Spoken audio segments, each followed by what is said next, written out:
নবী সাল্লাল্লাহু আলাইহি ওয়াসাল্লাম তখন বললেন, দেখো, যতদিন পর্যন্ত 10টা আলামত প্রকাশ হচ্ছে না ততদিন পর্যন্ত কিয়ামত হবে না। কয়টা আলামত? 10টা।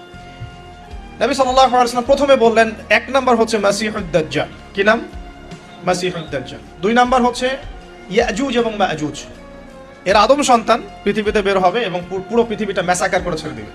আর মাসিহুদ দাজ্জাল সেও বের হবে শেষ জামানায়, যে ইহুদিদেরকে নিয়ে পুরো বিশ্ব শাসন করবে, বিশ্বের প্রতিটা ডিপার্টমেন্ট সে রুল করবে। এবং দাজ্জালের চেয়ে ভয়ঙ্কর কোনো ফিতনা এই পৃথিবীতে আসে নাই, আসবেও না। প্রত্যেক নবী তার কওমকে দাজ্জাল সম্পর্কে সতর্ক করেছিলেন, এমনকি নূহ আলাইহিস সালাম পর্যন্ত তার উম্মতকে দাজ্জালের ফিতনা সম্পর্কে সতর্ক করেছিলেন।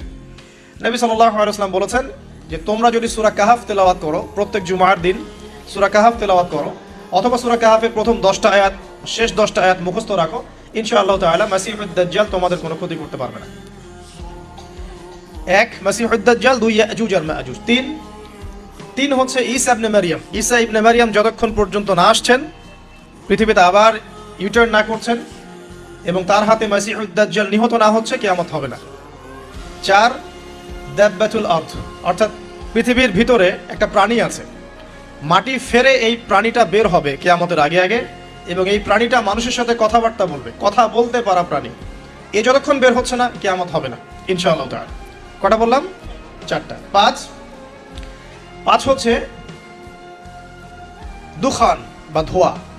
এই পুরো পৃথিবীর আকাশটা একটা নির্দিষ্ট সময় পর্যন্ত ধোঁয়ায় ছেয়ে যাবে, এবং হতে পারে, আল্লাহু আলাম, হতে পারে যে সূর্যের আলো পৃথিবীতে পৌঁছাবে না, এমন ধোঁয়া হতে পারে। পুরো পৃথিবীটা ধোঁয়ায় ছেয়ে যাবে, এটা সূরা দুখানের মধ্যেও বলা আছে। এটা 5। 6 নম্বরে নবী সাল্লাল্লাহু আলাইহি ওয়াসাল্লাম বলছেন যে একটা ভূমিকম্প হবে পৃথিবীর পূর্ব দিকে। পৃথিবীর পূর্ব দিক মানে এই যে ভারত, পাকিস্তান, বাংলাদেশ, শ্রীলঙ্কা, ইন্দোনেশিয়া, ঠিক আছে, এই সিঙ্গাপুর, এই যে কন্টিনেন্ট, মালয়েশিয়া, এটা পৃথিবীর পূর্ব দিক। এদিকে একটা ভূমিকম্প হবে। তারপরে 7, পৃথিবীর পশ্চিমে একটা ভূমিকম্প হবে। পশ্চিম মানে বোঝেন না?